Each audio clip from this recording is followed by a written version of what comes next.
Sejam bem-vindos! O Centro de Excelência em Direito inicia agora o seu programa O Ponto da Questão. Hoje temos a honra de receber aqui o professor doutor Yuri Schneider, que é advogado, especialista em Direito Administrativo há mais de 17 anos. O professor Yuri é também mestre em Direito Público e tem doutorado com ênfase em Direito Administrativo. Além disso, ele é pós-doutorando em Direito Administrativo e Governança, Direitos Fundamentais Sociais e Governança, na Universidade Castilla de la Mancha, na Espanha.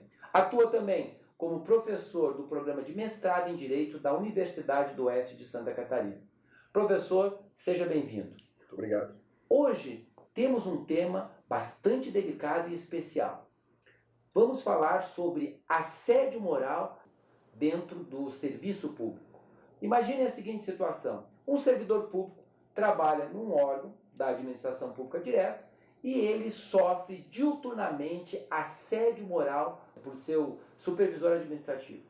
O que se faz numa situação como essa? O assédio está agravando, está difícil, está complicado, está numa situação extrema, em que o servidor já não consegue mais desenvolver as suas atividades. Neste caso, o que se deve fazer? Quais são os caminhos que se podem seguir? Com a palavra, o professor Dr. Yuri Schneider. Professor. Muito obrigado, professor Narciso. Cumprimento a todos que assistem o programa. A primeira coisa, professor Narciso, é procurar um advogado especialista no assunto. O advogado, depois de constituído, junto com o servidor, tem que procurar o seu sindicato, através de sua assessoria jurídica ou da presidência do sindicato, dos dirigentes do sindicato, fazer uma reunião, dizer o que está acontecendo, apontar o assediador, certo? E depois, porque ele tem esse direito, ele paga o sindicato, inclusive, para isso, alguma pessoa indicada pelo sindicato vai acompanhar o advogado e o servidor até o Ministério Público, professor Narciso. E lá, junto ao departamento do Ministério, a promotoria responsável por isso, fazer no caso, representação, né? Dizer para a promotoria o que está acontecendo. De posse disso, junto todos, ou através de um documento, ou pedindo uma reunião à pessoa hierarquicamente superior ao assediador, né? Buscam fazer uma composição, um acordo, ou acordo no sentido de conversar com a pessoa que está fazendo o assédio moral, para dizer que aquilo já foi identificado e que se pare imediatamente com aquelas atitudes que está se levando o servidor a ficar com aquela situação de até mesmo depressão que pode acontecer. Paralelamente a isso, aquele que é assediado, ele já pode tomar suas medidas administrativas, que é o quê? O seu direito de petição, onde ele vai fazer um requerimento de abertura de sindicância.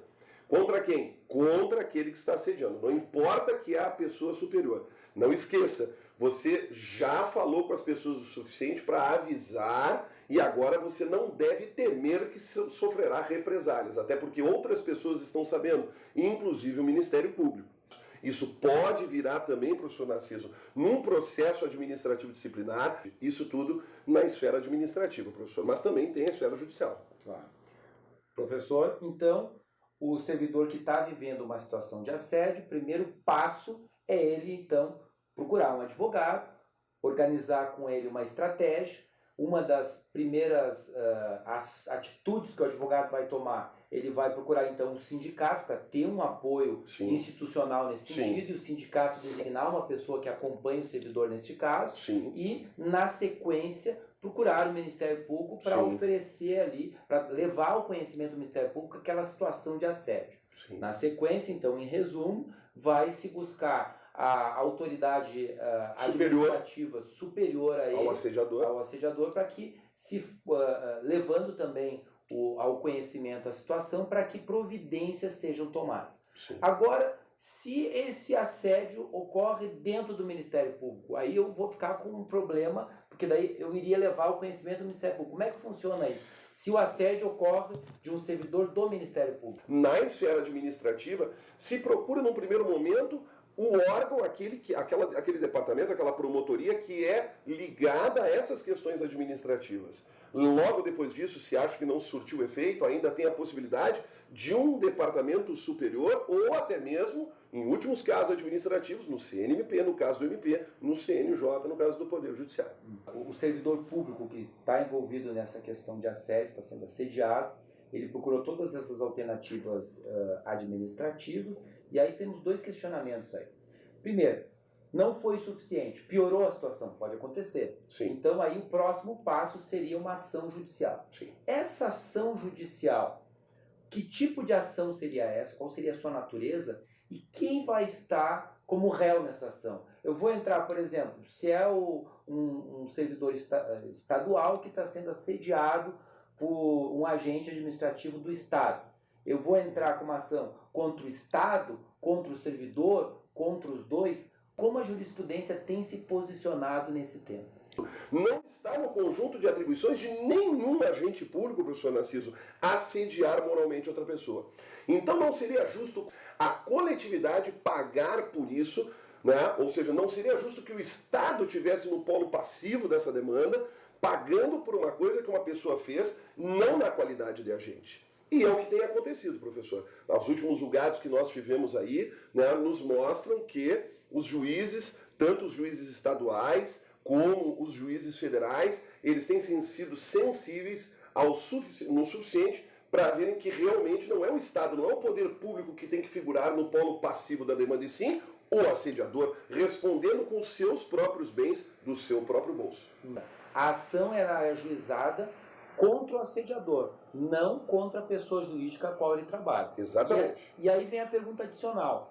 Eu posso ingressar com uma ação de indenização por danos morais por este período que já passou, por esse fato, por esse sofrimento passado por esse servidor público?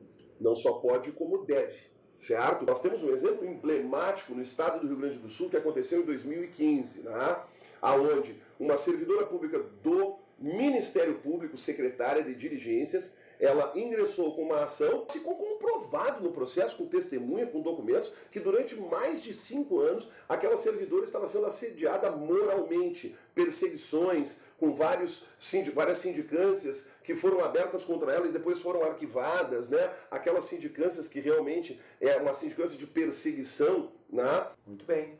Professor Yuri, muito obrigado pelo ponto da questão de hoje. Foi bastante interessante, bastante esclarecedor. Se você gostou desse vídeo, clique, dê um like aqui embaixo, deixe o seu comentário, sugestões para novos vídeos, novos assuntos jurídicos a serem tratados e inscreva-se no nosso canal para que toda semana você possa ser avisado de novos vídeos, novos assuntos jurídicos a serem tratados aqui no Ponto da Questão.